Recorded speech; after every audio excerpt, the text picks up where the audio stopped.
আসসালামু আলাইকুম। সংবাদে আপনাদের সবাইকে স্বাগত জানাচ্ছি। আমি ফিরোজ তোহা। শুরুতেই আরবে কেবলস সংবাদ শিরোনাম। পুরোদমে ইরান, ইসরায়েল এবং নিরীহ ফিলিস্তিনিদের মাঝে ভয়াবহ যুদ্ধ চলছে হামলা পাল্টা হামলা। এরই মাঝে আমাদের হাতে এসে পৌঁছেছে যুদ্ধের সর্বশেষ গুরুত্বপূর্ণ সবথেকে তাজা আপডেট সংবাদ আপনাদের জানিয়ে দিব। প্রথমেই জানাবো দ্য টেলিগ্রাফের প্রতিবেদন। ইরানের মিসাইল হামলায় ইসরায়েলে ব্যাপক ক্ষয়ক্ষতি, 5টি ঘাঁটি ক্ষতিগ্রস্ত, গৃহহীন 15,000 মানুষ। ইহুদিবাদী ইসরায়েল এবং ইরানের সঙ্গে 12 দিনের সংঘাতে ইরানের ছোড়া ব্যালিস্টিক ক্ষেপণাস্ত্র হামলায় ধ্বংস হয়ে গেছে ইহুদিবাদী ইসরায়েলের বিভিন্ন গুরুত্বপূর্ণ স্থাপনা। প্রতিরক্ষা বাহিনী আইডিএফ এর অন্তত 5টি সামরিক ঘাঁটিতে সরাসরি আঘাত হানে ইরান। এসব হামলায় ইহুদিবাদী ইসরায়েলের সামরিক ঘাঁটি তছনছ করে দেওয়া হয়েছে। স্যাটেলাইট চিত্রে বিষয়টি দেখা গেছে, তবে ইহুদিবাদী ইসরায়েলেরা বিষয়টি এখনও গোপনই রাখতে চেয়েছিল। এরপর জানাবো মার্কিন ইসরায়েল সমর্থিত ত্রাণ কেন্দ্রে খাবার নিতে গিয়ে 743 জন নিরীহ ফিলিস্তিনিকে হত্যা।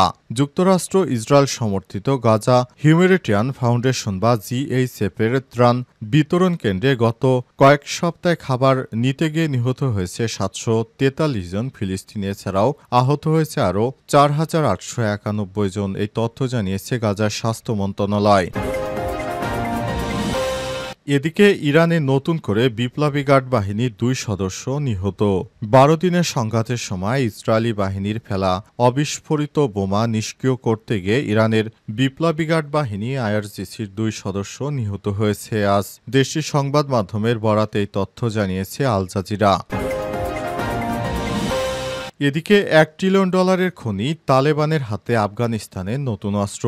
ক্ষমতা ফিরে পাবার পর খনিজ সম্পদের প্রতি নজর বাড়িয়েছে তালেবান সরকার। আন্তর্জাতিক রাজনৈতিক ও কূটনৈতিক দর কষাকষির উপায় হিসেবে ব্যবহার করে মূল্যবান খনিজের সংগ্রহকে। যুক্তরাষ্ট্রের ভূ রাজনৈতিক জরিপের তথ্য বলছে সব খনিজ সম্পদের মূল্য $1 ট্রিলিয়ন। এই খনি এখন তালেবানের হাতে এসেছে। নতুন করে আফগানিস্তানের সব অস্ত্র সামনে এসেছে।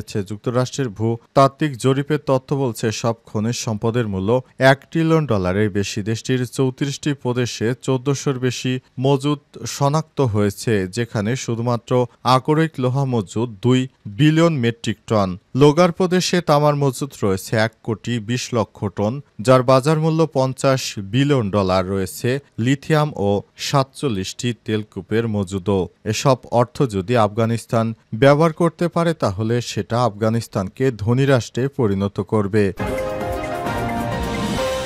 এবং সর্বশেষ জানাবো সীমান্তে আগ্রাসন আর মেনে নেওয়া হবে না, দাদাদের বাহাদুরির দিন শেষ বললেন নাহিদ ইসলাম। জাতীয় নাগরিক পার্টি এনসিপির আহ্বায়ক নাহিদ ইসলাম বলেছেন, সীমান্তে আর ভারতীয় আগ্রাসন মেনে নেওয়া হবে না, দাদাদের বাহাদুরি শেষ হয়ে গেল। যদি দাদারা বেশি বাড়াবাড়ি করে তাহলে আমাদের সীমান্ত আমাদেরকেই রক্ষা করতে হবে। সেজন্য আমাদেরকে সীমান্তে লং মার্চ দিয়ে সীমান্ত রক্ষা করার জন্য সীমান্তে আসতে হবে। নিজেদের সীমান্ত নিজেরাই রক্ষা করব। প্রিয় দর্শক, এতক্ষণ শুনছিলেন সংবাদ শিরোনাম, এবারে বিস্তারিত। তবে তার আগে বন্ধুরা অনুরোধ থাকবে এই সংবাদটিতে একটি লাইক দিন। এই চ্যানেলে আপনি নতুন হয়ে থাকলে আমাদের সংবাদটি দেখতে দেখতে চ্যানেলটি সাবস্ক্রাইব করে রাখুন। কমেন্ট করে বন্ধুরা আপনার মূল্যবান মতামত জানিয়ে দিন আপনি বিশ্বের কোন দেশ থেকে বা বাংলাদেশের কোন স্থান থেকে আমাদের সংবাদটি দেখছেন এবং শুনছেন। আর বন্ধুরা, গাজা যুদ্ধে আপনি যদি নিরীহ ফিলিস্তিনিদের ভালোবেসে থাকেন কমেন্টে ইয়েস লিখে বিশ্ববাসীকে জানিয়ে দিন। সংবাদটি আপনার সোশ্যাল মিডিয়া ফেসবুকে শেয়ার করে বন্ধুদেরও দেখার সুযোগ করে দিন। এবারে বিস্তারিত। টেলিগ্রাফের প্রতিবেদন। ইরানের মিসাইলে ইসরায়েলে ব্যাপক ক্ষয়ক্ষতি, 5টি ঘাঁটি ক্ষতিগ্রস্ত এবং গৃহহীন 15,000 মানুষ।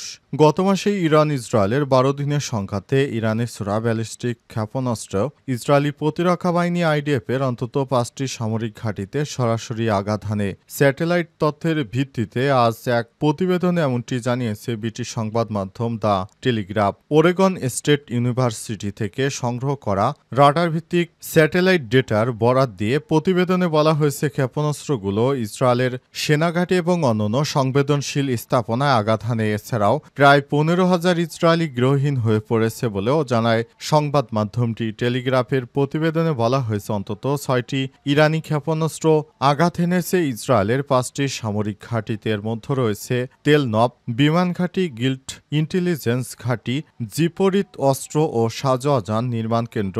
এছাড়া আরও 36টি ক্ষেপণাস্ত্র ইসরায়েলের অভ্যন্তরে বিভিন্ন জায়গায় আঘাত করে, যেগুলো ইসরায়েল ও যুক্তরাষ্ট্রের যৌথ প্রতিরক্ষা ব্যবস্থাকে ফাঁকি দিয়ে ঢুকে পড়ে। এই আক্রমণে 28 জন ইসরায়েলি নিহত হয়েছে এবং 2305টি বাড়ি ক্ষতিগ্রস্ত হয়েছে। এছাড়াও 2টি বিশ্ববিদ্যালয়, একটি হাসপাতাল ক্ষতিগ্রস্ত হয়েছে এবং 15,000-এর বেশি মানুষ গৃহহীন হয়ে পড়েছে। প্রতিবেদন অনুযায়ী ইরান সংঘাতকালীন সময় ইসরায়েলের উপর 500টিরও বেশি ব্যালিস্টিক মিসাইল ছোড়ে এবং প্রায় 1100টি ড্রোন হামলা চালায়। তবে ইসরায়েলের মিসাইল প্রতিরোধের হার ঠিক কী কারণে কমে এসেছিল তা স্পষ্ট নয় বলে জানিয়েছে সংবাদ মাধ্যমটি। ধারণা করা হয় ইসরায়েলের কাছে ইন্টারসেপ্টর মিসাইল সংরক্ষণের কৌশল নেয় এবং কেবল প্রয়োজনের সময় তারা ব্যবহার করে, কারণ সব ইন্টারসেপ্টর ছিল অত্যাধিক ব্যয়বহুল। এর আগে টেলিগ্রাফের একটি প্রতিবেদনে বলা হয়েছে ইরানের 5 শতাধিক ক্ষেপণাস্ত্রে 222টি ঠেকাতে 12 দিনে ইসরায়েলের খরচ হয়েছে প্রায় 1.5 বিলিয়ন মার্কিন ডলার। দ্য টেলিগ্রাফের প্রতিবেদনে বলা হয়েছে 19 জুন ইরান তাদের ক্ষেপণাস্ত্রে একটি ক্লাস্টার বোমা ওয়ারহেড ব্যবহার করে এটি প্রায় 8 কিলোমিটার এলাকার মধ্যে 20টি বিস্ফোরণ ঘটায়। এর মধ্যে আজর শহরে আঘাত হানে একটি, যার শব্দ ও ক্ষয়ক্ষতি ছিল ছোটখাটো রকেট বিস্ফোরণের মতো। মার্কিন ইসরায়েল সমর্থিত ত্রাণ কেন্দ্রে খাবার নিতে গিয়ে 443 জন ফিলিস্তিনি নিহত।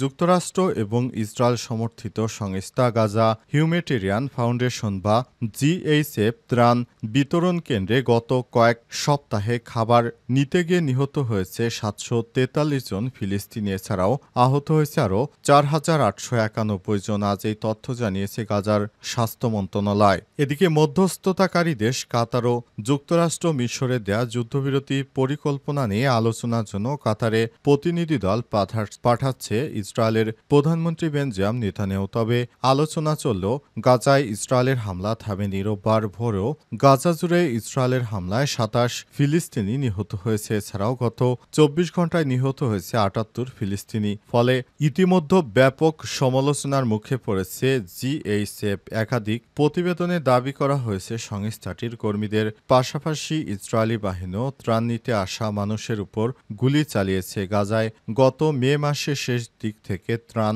বিতরণ শুরু করে এই সংস্থা।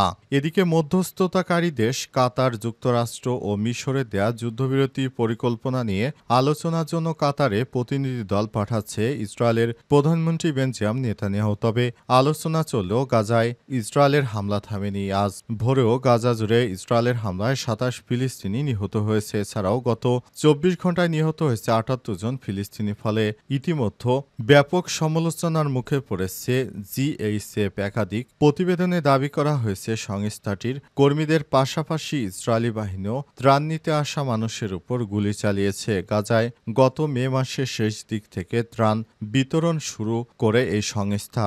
গাজা স্বাস্থ্য মন্ত্রণালয়ের সর্বশেষ বিবৃতির বিষয়ে আল জাজিরার সাংবাদিক হানি মাহমুদ মর্মান্তিক বিষয় হলেও তারা সবাই ত্রাণ নিতে ত্রাণ বিতরণ কেন্দ্রে গিয়েছিলেন এবং খাবারের প্যাকেটের জন্য অপেক্ষা করছিলেন। মানুষ অনাহারে দিন কাটাচ্ছে, হিসেব করে খাবার খাচ্ছে। অনেক পরিবারই খাবার খেতে পারছে না। অনেক মা নিজে না খেয়ে সন্তানদের মুখে খাবার তুলে দিচ্ছে। ইরানে নতুন করে বিপ্লবী গার্ড বাহিনীর 2 সদস্য নিহত। 12 দিনের সংঘাতের সময় ইসরায়েলি বাহিনীর ফেলা বিস্ফোরিত বোমা নিষ্ক্রিয় করতে গিয়ে ইরানের বিপ্লবী গার্ড বাহিনী আইআরজিসির 2 সদস্য নিহত হয়েছে। আজ দেশটির সংবাদ মাধ্যমের বরাতে এই তথ্য জানিয়েছে আল জাজিরা। ইরানের সংবাদ সংস্থা তাসনিমের প্রতিবেদনে বলা হয়েছে, গত মাসে ইসরায়েলি হামলার শিকার পশ্চিম ইরানের একটি এলাকায় বিস্ফোরক নিষ্ক্রিয় করতে গিয়ে নিহত হয়েছে আইআরজিসির 2 সদস্য।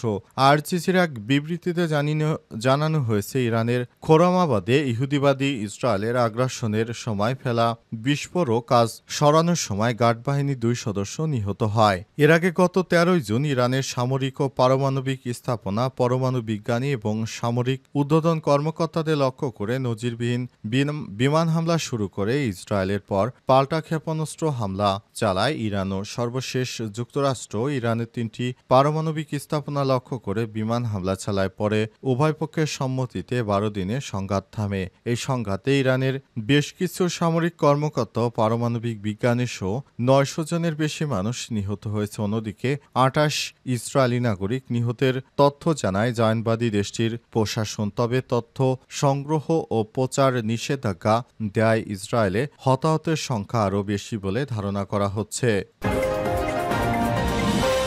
সীমান্তে আগ্রাসন আর মেনে নেওয়া হবে না, দাদাদের বাহাদুরির দিন শেষ বললেন নাহিদ ইসলাম।